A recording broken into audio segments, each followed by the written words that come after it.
Assalomu alaykum, to'g'ridagi barliq kitob anglag'uchi do'stlar.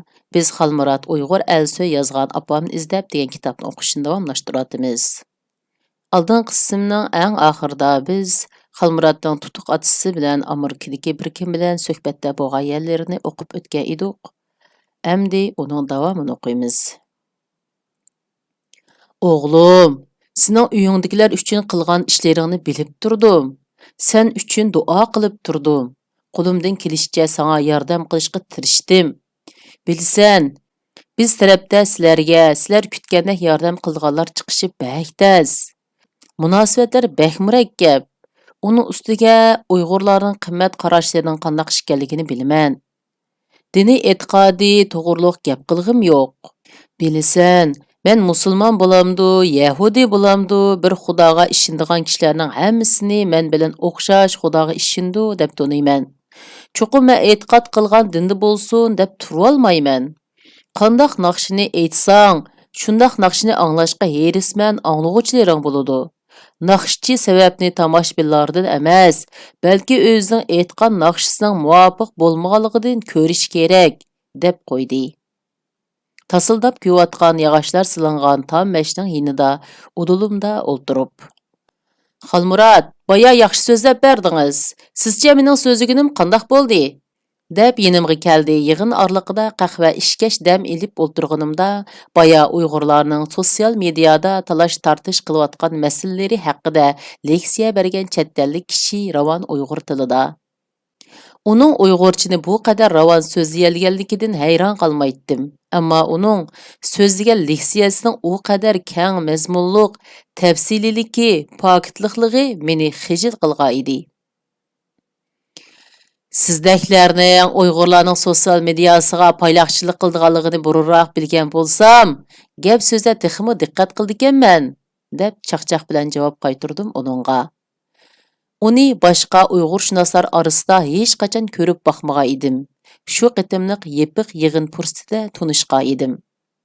Hozir Uyg'urlarga bo'lgan qiziqish xeyli kuchli bo'lyotidi, deb so'zini davom qildi u mening chaqchig'imga. Men bilan tang kulishib bo'lgandan keyin. Shundoq, shunga sizning qimmatingiz hukumatinglar oldida texmo bek namoyon bo'ldi deb o'ylayman haqachon. Uyg'urlarni paylaydigan odamlar uncha ko'p emas. Gerçi sizlarning markaziy tekshirish idoranglar 80-yillardan boshlabla din tarqatquchilarni Uyg'urlar orasiga avatgan bilan deb ta'na aralash chaqchaq qilib oldim uningga. Uyg'urlar orasida yashab boqqan, bizning chaqchaq orqali gap bilan odam urdigan odatlarimizga ko'ngan birining mening chaqchaqlarimni ko'tarishiga ko'zim yetib. Men u yerda ishlamayman, boshqa bir yerda maslahatchilik qilaman, deb boshqa nurg'un gaplar bilan o'zini oqlashga tirishdi. U mening Uyg'urlarga xos gumonxo'r psixikamni tushunib, menga raddiya berishga tirishib. Uyg'urlarning ahvolini bilmaydiganligiga ishonmaydim. Bulubmu g'arb ahlining Uyg'urlarni qanchalik tadqiq qilganligini, qanchalik kuzatgan va kuzatayotganligini mush bir qancha yilda texmo bekrak bilgan va jazm qilgan edim. Qaror qilguvchilarning Uyg'urlarga qanday qaraydiganligi menga qarang'u. Ularning qaroriga nimalarning ta'sir qilishi menga noma'lum. Ammo ularning qaror qilishiga sabab bo'lgan omillarning xos Uyg'urlardan kelmaydiganligi menga oydin bo'layotgan edi. Uyg'urlar hech ish qila olmaydi. Uyg'urlarni qutqizish ishini kuchlilar qilish kerak, degaydi Uyg'urshunos biri. Sizcha Uyg'urlar hozirgidek vaziyatda hech ish qila olmamdi? Bizning qilgan ishlarimizning hech ahamiyati yo'qmi? Deb qaytirib so'rdim noroziligini ifodalagach. Bu gapimda ayiblash yo'q, reallikdan chiqib dayotiman. Agar Amerika bilan Xitoy orasida savdo urushi bo'lmagan bo'lsa, Uyg'urlarning ishiga buncha ega chiqmagan bo'ladi, deb gapini tushundirdi. Uningdan davomli savol so'rashdan burun biz bilan bir so'rinda o'ltirgan Amerika elchixonasining xodimidan sizlarning seriqcha savdogar prezidentinglarning kishilik huquqqa qanday qaraydiganligini bilaman. Rostini desam, sizlarning shundoq birini saylab chiqqanliginglarga texcha ayronman. Sizningcha Xitoy Amerikaga xiris bo'lmagan bo'lsa, sizlar Uyg'urlarga buncha yordam qilamdinglar, deb so'radim diplomatik tuzatlardan mustasno holda. Chunki men diplomat emas edim. Undaq tüzütlərdə buluş manga məcburi emas idi. Bununğa bir narsa deyəlməyman. Mən faqatla bir byurokrat, icra qılımın xalas, deb sözümdən diplomatik usullar orqali o'zini qochirishga urindi.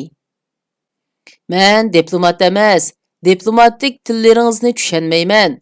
Madaniyat zo'r inqilobi bo'lganda Xitoy sizlarga tahdid emas, aksincha strategik ittifoqdosh bo'lish ehtimoli bor edi. Chunki u vaqtlarda sizlarning raqibinglar Sovet ittifoqi edi. Shuningdan keyin kishilik huquqni eng ko'p dafsanda qildigan Xitoy bilan hamkorlashdinglar. Albatta, u chaqlarda sizlardimi kishilik huquq deganlar toyinliq edi.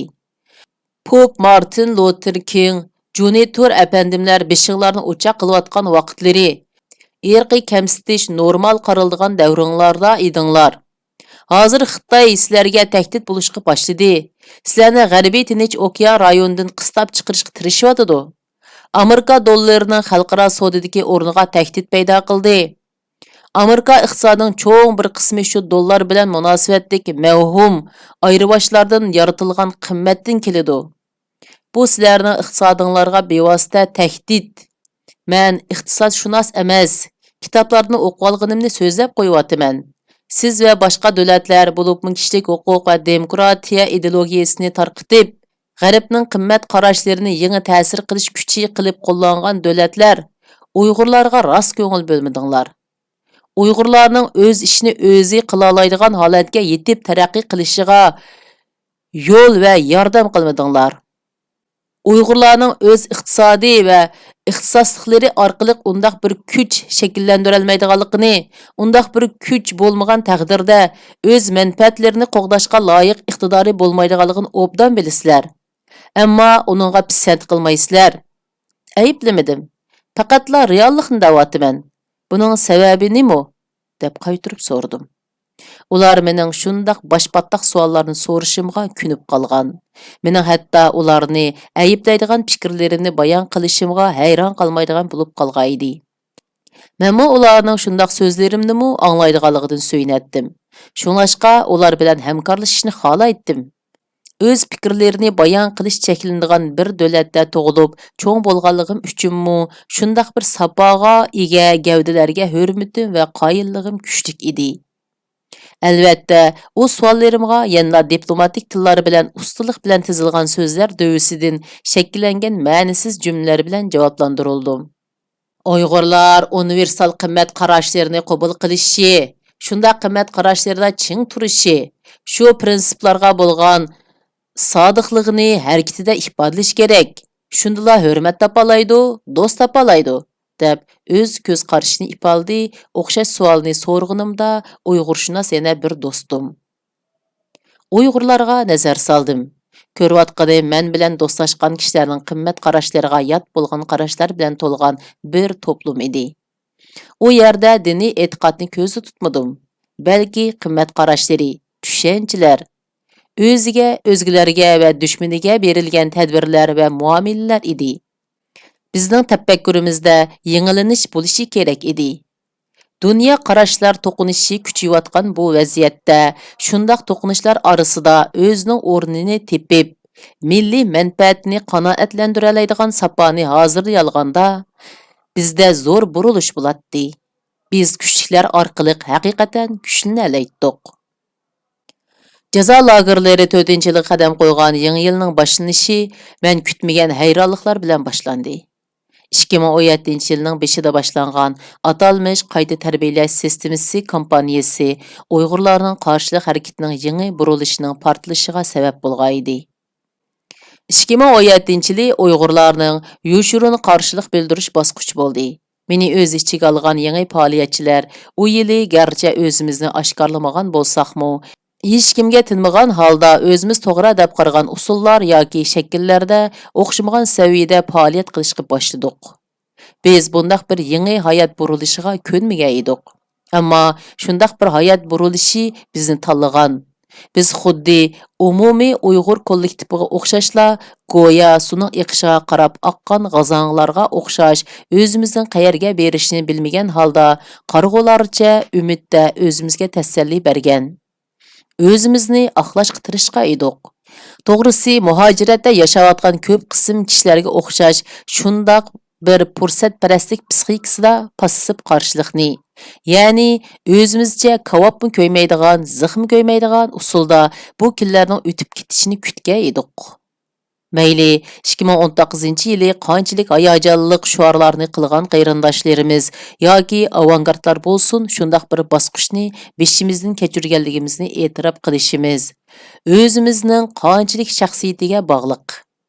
U yili xalqaro cho'ng medialarda Uyg'urlarning 21-asr tarixida zo'r o'zgarishlarning yuz berishiga bevosita sabab bo'lishi mumkin bo'lgan bundaq bir fojialik tarixiy bosqichga oid dokladlar va xabarlar sanoqli holda e'lon qilingan.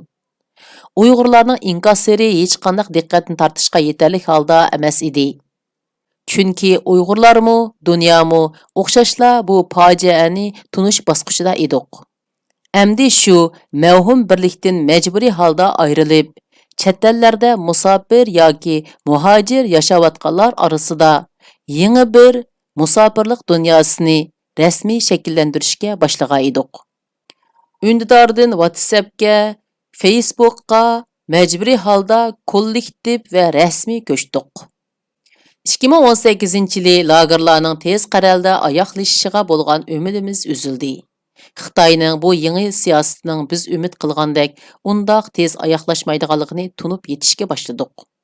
2017-yili Xitoyning vositalik yoki bevosita holda mavhum kishilar tarafidan WhatsApp to'plarida "Yetdin keyin qo'yitdigan, paloni yerdagilarni qo'yitibdi, harakat qilmay turayli" deganga o'xshash kishilarni passivlashtiradigan, eziq turishlariga ishonishni xohlaydiganlardan andishlar ichida o'zining cheklimasidan halqib chiqishga, petinishga boshlagan kishilar o'ttirga chiqishga boshladi.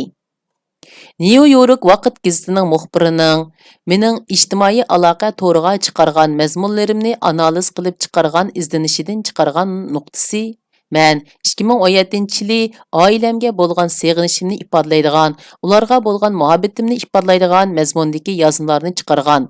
Ammo opamning jazo lageriga tutqun qilinganligiga oid mazmunlarni chiqarmagan ekanman. U yili mening yozmalarimning mutlaq ko'p qismi fincha va ingliz tilida yozilgan ekan. 2018-yili yanvarda tunji qitim ingliz tilida ota-onamning jazo lageriga tutqun qilinganligiga oid mazmunni yozibdiman. 2017-yili chet el taratqullariga yuzlagan ilxatlarni yezib, meni Yushurin nomda ziyorat qilishni iltimos qilgan bo'lsam-mu, javobsiz qolgan edim. Dal shu yozmam sabablik chet el diplomatiyasi gazetining Martin ismli muxbiri hozir Al Jazeerada ishlaydi ekan. Meni ziyorat qildi. Mendan boshqa bu haqda so'zlashni xohlaydiganlarni tepish va biz bergan uchurlarni dalillashga, ularning takrorining tasdiqidan o'tishiga 3 oyga yaqin vaqt ketgandan keyin shu yili 1-aprel kuni ota-onam to'g'riliq tunji xabar e'lon qilindi. Roshan Abbos xonim boshlagan xonim qizlarning asosliq ishtirokchiligidagi bir ovoz bir qadam namoyishi Uyg'urlarning lagerlarga qarshi eng dastlabki qarshilik to'lqinini qo'zg'adi. Yevropa, Amerika, Avstraliya va Osiyodagi davlatlarda birlashma namoyishlar ilib berildi. Rasm ko'rgazmalari qilindi. Dal shu vaqtlarda ayni vaqtda Istanbulda yashayotgan Abdurahmon Hasan apandining Istiqlol televiziyasida shu vaqtlarda Uyg'urlar orasida zo'r ta'sir qo'zg'agan so'zi: "Apamni qo'yatmasang itibat, o'qning pulini men avatib beray" ni qilgan programmasining vasilasi bilan Angliyaning BBC kanalining Abdurahmon Hasan apandimni ziyorat qilgan xabari e'lon qilindi. Dünya Uyg'ur qurultiyining bir yo'silda o'rinlashtirgan namoyishiga qatnashish to'g'riliq tashviqotlar Facebook va WhatsAppda keng tarqaldi. Shu vaqtlarda menmu Uyg'urcha yozmalarni yozdim va o'zimning ayni yillari Urumchi qirg'inchiligi temasidagi hikoyalarni yozgan Alsoy taxallusida yozuvchi ekanligimni Facebookda e'tirof qildim. Norvegiyadan Zumrat Tursun xonim naq maydon videolarini tarqitib, Uyg'urlarni Dunyo Uyg'ur qurultiyining o'rinlashtirishdagi tarixiy burilish yasaydigan namoyishga chaqiriq qilib, to'r cho'lponi bo'lishga boshladi. Sirajiddin apandimning vatan mustaqil bo'lib qolsa, Yevropadan mushu namoyishga kelmaganlarga vatandoshlik berilmasligi kerak degan so'zi Uyg'urlar orasida zo'r inkoslarni qo'zg'adi. Dal shu vaqtlarda menmu tunji Uyg'urcha videoni ishlab, o'zimning qarashlarini izhor qilib, biz xuddi dengizda tunjiqib ketayotgan kishiga o'xshaymiz. Qirg'oq ko'rinmaydi. Suning ostidan bishimizni suning ustiga shundaqla chiqirib, nafas elvolganimizga qanoat qilib tursak, yana bir do'lqin kelib bizni dumilitib tunjiqtirmoqchi bo'ladi. Endi undaq yolg'onlarga ishonmayli, dedim. Shu videoning tarqalishi mening keyingi vaqtlarda mutlaq ko'p qismi Uyg'ur bo'lgan 15 mingdan ushuq agash kuchiga ega bir tashviqot supsiga ega bo'lib qilishimning boshlanishi bo'ldi. Chichimni tushirib, ota-onam haqida guvohlik bergan videoim keng tarqalib, dastlabda Erkin Osiyo radiosi tarafidan, keyin Val ko'chisi gazeti tarafidan, Al Jazeera tarafidan ziyorat qilindim. Shimoliy Yevropaning eng cho'ng gazeti bo'lgan Helsinki gazetida ota-onamning ahvolini tunishtirish orqali Uyg'urlarning shundaq bir fojialarga duchor bo'lganligi haqida cho'ng hajmlik maqola e'lon qilindi. Yevropa ittifoqining Helsinki'dagi ishxonasiga berib, Uyg'urlarning keng ko'lamda tutilganligi, uning ayni yillari natsistlarning yahudilarni qirg'in qilganda ishlatgan jazo lagerlariga o'xshash bir tragediya bo'lishi mumkinligini deganimda, mening bilan ko'rishgan germaniyalik yosh xizmatchi xonim: "Sening oilang siyosatchi yoki bo'lgunchilik ideyasini targ'ib qildiganlardimi? Agar shundoq zo'r ko'lamda tutqun qilinish bo'lgan bo'lsa, nemishqa sendan boshqa kishidan buni anglamadik?" deb javob berib, meni takkallubsizla yo'lga solganligi eg'ir kelib, uyga kelibla: "Mendan boshqalarning uydagilar tutilmadimi? Yo'lda ketayotganda otang bilan opangni haq urib ketsa, hech kim sukutda qarab turmaydi. Endi ularni tutib ketsa, nemishqa hech kim ularning ahvolini anglatmaydi? Uyinglardagilarning ahvolini anglatinglar", deb chichimni kesib bergan guvohligimning mazmunini qaytaladim. Shu videodan keyin Uyg'urlar orasida texmo tunilishga boshladim. Robiya Qodir xonim menga telefon berib rag'batlantirdi. 2018-yili iyuldan boshlab Qozog'istonda Ata yurt programmasi sistemli holda guvohlik videolarini ishlab tarqatdi. Uyg'urlarmi o'zigidan video guvohligini ishlab sotsial mediaga chiqarishga boshladi. Hech qanday bir tashkilotning tashkillashisiz guvohlik videolarini ishlash to'lqini ko'tarilishga boshladi. Vaqt o'qi bo'yicha shu yili boshlangan voqealiklarning tartibiga qarag'animizda, Abdurahmon Hasan apandimning jazo lagerlari to'g'riliq tunji bo'lib guvohlik bergan kishi bo'lishi eng cho'ng ehtimol. Keyin guvohlik videolarini ishlash xizmatida Urumchi qirg'inchiligidan chet elga chiqqan Uyg'urlar eng ko'p yashaydigan yer Turkiyada avangard bo'ldi.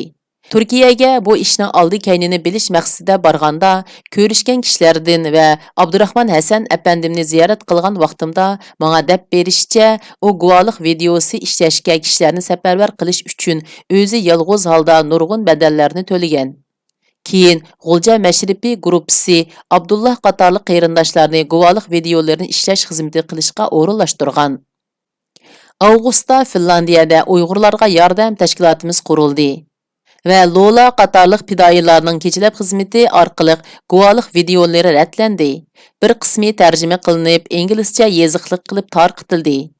Keyin Qozog'istonda Gembonin apandi Xinjiang ziyonkashlikka uchirg'uvchilar ombiri nomidagi xizmatini boshlab, Ana yurt va Uyg'urlarga yordam tashkilotining yiqqan videolari asosida tutqun qilingan kishilar tizimligini chiqarish xizmatini boshladi. Jazo lagerlariga qarshi arxivlashtirish xizmati rasmiylashishga va kasblashishga boshladi. Shu vaqtlarda Gollandiyadan Abdurahim G'ani apandi menga telefon berib, o'zining dam maydonida yolg'iz kishilik namoyish qilish planini aytdi va mening tashviqot varaqlarini loyihalashga yordamlashishimni aytdi. Ko'p yordamda bo'la olmadim. Bir-birimizga qilgan eng cho'ng yordamimiz WhatsAppda aloqalashib, bir-birimizni rag'batlantirish bo'ldi. Gollandiyalik Ilshad qatorliq bolalarning boshlashida Yevropadagi aktiv yoshlar Qarxonlar nomidagi bir WhatsApp to'pida yig'ilishga boshladik.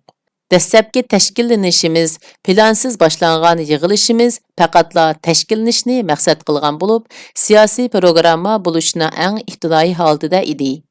Shu gruppadagi yoshlarning bevosita qatnashishi va o'rinlashtirishida men planlagan erkinlik karvoni sentabrda boshlandi. Finlandiya, Shvetsiya, Norvegiya, Germaniya, Gollandiya, Fransiya va Belgiyalarda uchrashishlarda bo'ldik. Shu yerlardagi yoshlarning o'rinlashtirishda namoyishlarni elib bordik. Osloga barganda Dünya Uyghur Qurultayı raisi Dolqin İsa əpəndim bilan ko'rishdim. Əpəndim meni rəğbətlendirdi. Norvegiyalik Yoshlar birligi va Norvegiya Uyg'ur komitetining yig'inlariga qatnashdim. Fransiyaga barganda Seyit Dom Türk əpəndilarining o'rinlashtirishda Sharqiy Turkiston Milliy Majlisining qurilish murosimiga qatnashdik. Shu yig'inda bizning hech qanday bir siyosiy tashkilotga qatnashmagan holda faoliyatlarimizni davom qilayotganligimiz haqida so'z edim.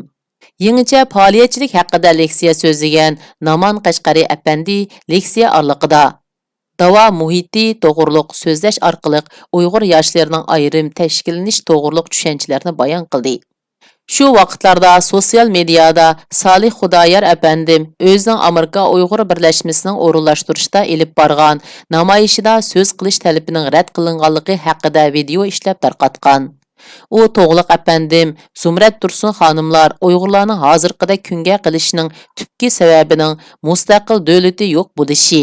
Buning uchun butun kuchni siyosiy harakatga qaratib, faqatla mustaqillik harakati ilib berish kerak degan siyosiy harakatni boshlagan edi.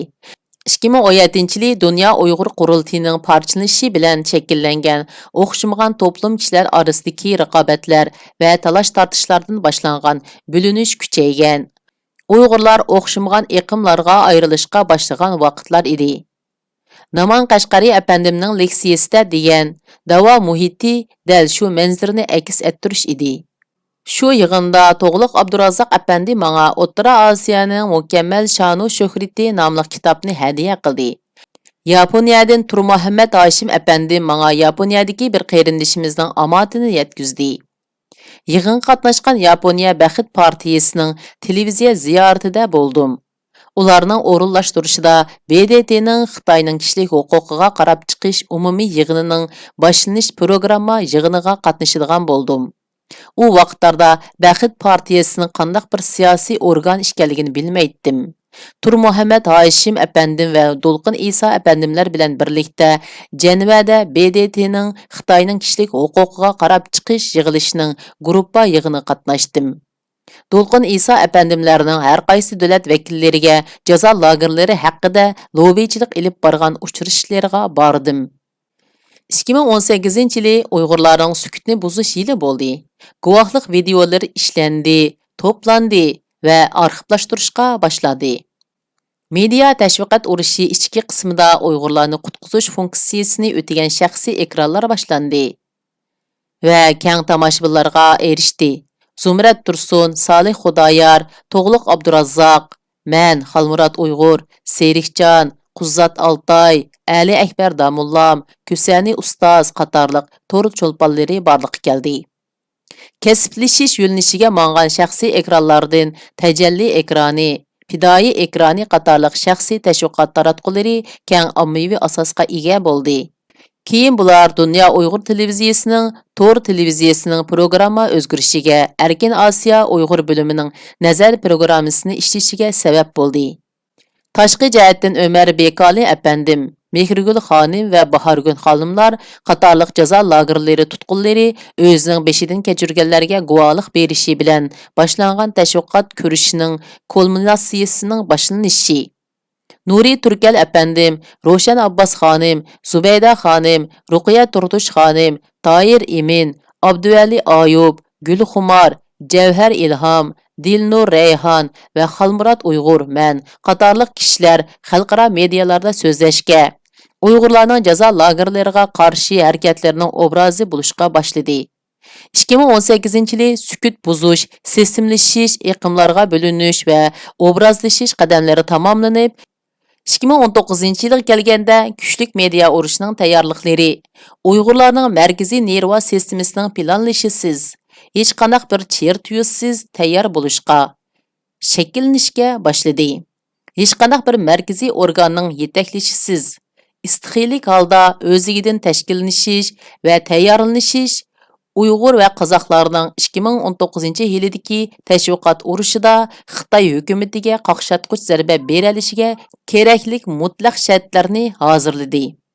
Milad bayramining, ya'ni Rojdestvo bayramining harbi kuni otam bilan opam lagerlardan qo'yib o'tildi. 2019 yılı jazo lagerlariga oid xabarlar, dokladlar zo'r ko'lamda ilib berildi. Amerika bilan Xitoy orasidagi savdo urushining keskinlashishiga ergishib, har kuni degidek jazo lagerlariga oid o'nlagan xabarlar e'lon qilindi. Xalqarалық cho'ng tashviqot vositalarida hujjatlik filmlar ishlab tarqitildi. Shu yilning 5-i Ershidin Erkin boshliq yoshlarning Istanbuldan Anqaraga piyoda mingish faoliyati va Ali Akbar Damullam qatorliq kishilarning yana bir to'p bo'lib Istanbuldan Anqaraga piyoda mingishi orqali turk taratqularida jazo lagerlariga oid xabarlar keng o'rin oldi. Bu voqeliklar Uyg'urlarning diqqat nuqtasida bo'ldi.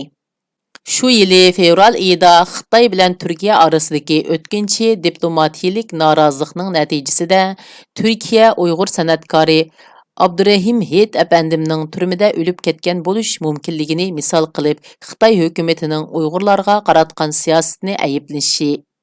Xitoyning Abdurahim Hit apandimning mantiqa hayot videosini tarqatishdan boshlangan gangirash paytida Uyg'urlarmi bu ish sababli xalqaroning Uyg'urlarga bo'lgan qizg'inligining uchishidan andish qilib turganda men boshlagan "Menmu Uyg'ur" harakati orqali qisqa vaqtda yuzlagan guvohlik videolari, suratlari va yozmalari shu hashtagni ishiltib sotsial medialarga chiqdi. Uyg'urlarga bo'lgan xalqaro diqqat aksincha kuchaydi. Bu faoliyatga oid qancha yuzlagan xabarlar va mulohizlar e'lon qilindi. Abdurahman Hasan apandim va Zumrat Tursun qatorliq kishilarning bu faoliyatning siyosiy signalining quyuq emasligi yoki ro'shan emasligini tanqid qilish bilan boshlagan Sharqiy Turkistonga mustaqillik nomli hashtagi faoliyat o'tirg'i chiqdi. 2019 yılı sirtqi jihatdan taratqularning yordami bilan Uyg'urlarning keng ommaviy asosga ega bo'lgan yili bo'ldi. Uyg'urlar xalqaroga tunilish bosqichini tamomladi. Amerikada Uyg'ur kishilik huquqiy qonun loyihasi haqidagi faoliyatlar qiziq nuqta bo'ldi. İlham To'xti apandim Yevropa Ittifoqi tarafidan Sakharov mukofoti bilan mukofotlandi. Təşviqat urushida Uyg'ur va qozoqlar Amerika boshli g'arb davlatlarining kuchli yordamida g'alaba qildi. Bu yili təşviqat urushiga yangidan Arslan Hidoyat, Bahram Sintosh, Firqat, Abdulla Rusul, Samarjon qatorliq avangardlar qitilib təşviqat urushi sepini kuchlantirdi. Abdurahim apandimning boshlashi va izchil davomlashtirishda yolg'iz kishilik namoyish iqimi shakllandi va tarqaldi. Germaniyaning Stuttgart shahrida Turkiyadan yangidan ko'chib kelgan Abdulla Arish apandim yolg'iz kishilik namoyishni boshladi. Bostonda doktor Maysam Muttaliva xonim, Meyonxinda Gulzira Toshmamat xonimlarmi yolg'iz kishilik namoyishni ilib berishga boshladi. 2019 yılı siyosiy falsafa haqida ko'p izlanishlar, voqealar va faoliyatlar bo'ldi. Amerika qatorliq kuchliklarning 2019 yılı Uyg'urlarning siyosiy harakatini o'zining Xitoyga qarshi strategiyasida ishiltish mumkinchiligi tamasi va taqozosida nurg'un tirishchiliklar ilib berildi. Uyg'ur akademiyasining o'rinlashtirishda strategiya tadqiqot kurslari o'rinlashtirilib, kursantlardan Uyg'ur strategiya aql amri shakllantirish qadami besildi. Sharqiy Turkiston surgunda hukumati nomli tashkilot siyosiy mumkinchiliklarga erishish uchun ichki qismida islohot ilib berishga tirishdi va fikr o'xshamasligi qatorliq sabablar tufayli bir qancha tashkilotga bo'lindi. Bu voqeliklar Uyg'urlarning sotsial mediada qiziq nuqtada munozara qiladigan nuqtalari bo'ldi. Ümid Musabay apandimlarning boshlashida ulus va millat uqumlari haqida munoziralar, siyosiy falsafa qarashlari jamoat fikrini yaratdi. Uyg'urlarda siyosiy harakatlar bilan kishilik huquq faoliyatlari orasidagi chegara to'g'risida tushunchalar muhojiratdagi kishilar orasida aniqlanishga boshladi. Najmiddin Qarluq apandim boshchiligida Sharqiy Turkiston Cumhuriyet Partiyasi nomidagi siyosiy gavda Belgiyada tizimga ilindi va o'ngchi millatchilik iqimidagi sadolarni chiqarishga boshladi.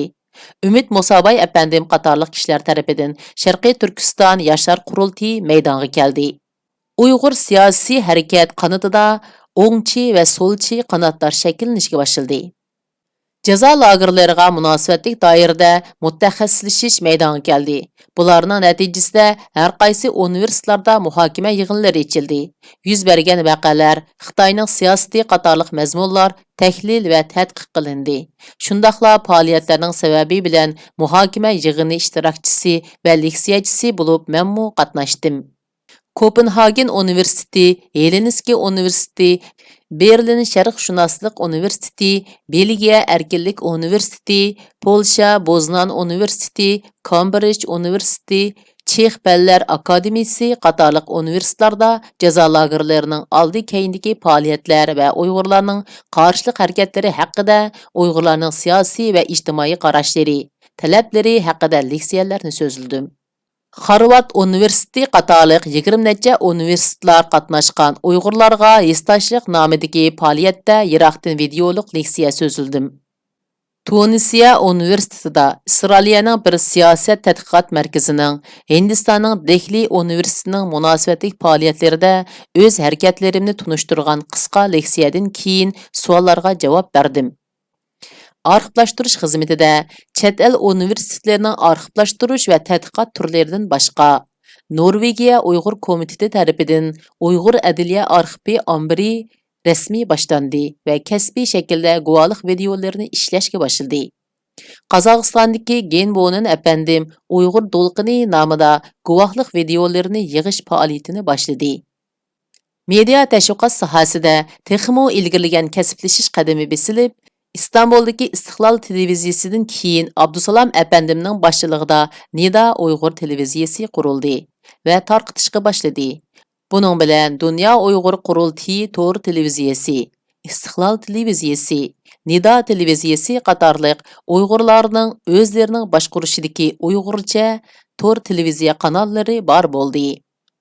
Media urushda mag'lub bo'lgan Xitoy hukumati 2019-yilning oxirida jazo lagerlarining mavjudligini rad qilish strategiyasini yangilab, o'zgartib tarbiyalash markazlarining mavjudligini e'tirof qildi.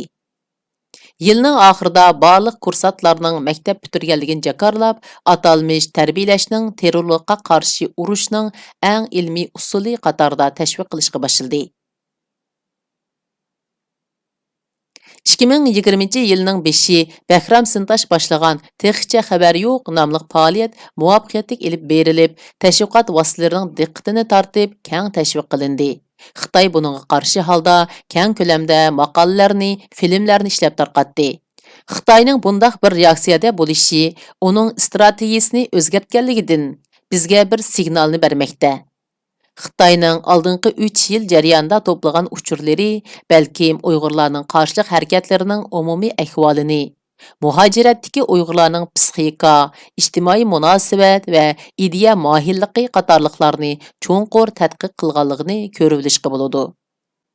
Uyg'urlar har qaysi iqimlar orasidagi o'xshashmasliklar va ziddiyatlar sababli shakllantirib olgan ichki dialog masalasini hal qilib, hissdoshlik va hamkorlik mexanizmini shakllantirmaganda, balki bundan keyingi harakatlarimizda sistemalik tashkilligi kuchlik bo'lgan dunyodagi eng kuchli iqtisodiy, harbiy va diplomatik davlat Xitoy hukumatining hujumlariga taqobil tura olmasligimiz mumkin. Hozir nurg'un omillar Uyg'urlarning kontrolligida emasligi sababidan Uyg'urlarning yangi shakllanishi mumkin bo'lgan dunyo tartibida o'z manfaatlarini qanoatlantirolmaslikdek fojianing qayta takrorlanishiga sabab bo'lib qilishi mumkin. Ochiq reallik shuki, davlatsiz, ixtisossiz Uyg'ur kuchlanmay turib, raqobatlarga yuzlanishi ko'p cheklimalik bo'ladi. Yangi xiristlarga taqobil tura olishimiz uchun bizni kuchlantiradiganlarga muhtoj. Nafrat bizni kuchlantirolmaydi. Dunyo bizning Facebookda ifodalagan g'azabimizga va nafratimizga emas, balki qarindoshlarimizni va millatimizni qutqizish uchun ko'rsatgan fidokorliklarimizni ko'rganda bizning tayyor bo'lganligimizga ishonadi.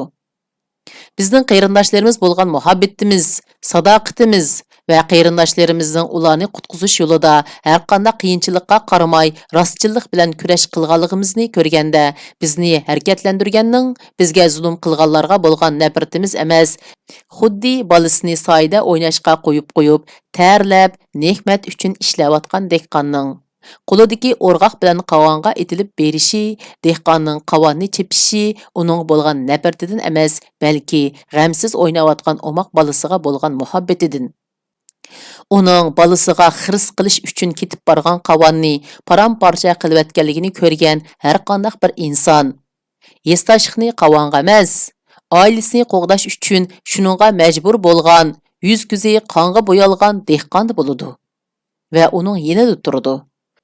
Bu haqiqatni tushunmaganda biz ziyon tortimiz. Shundaq qilib bu qitimliq kitob o'qishimiz mushargacha bo'ldi. Davomini kelaqatim o'qiymiz. Xayr xo'sh, Allohga omonat.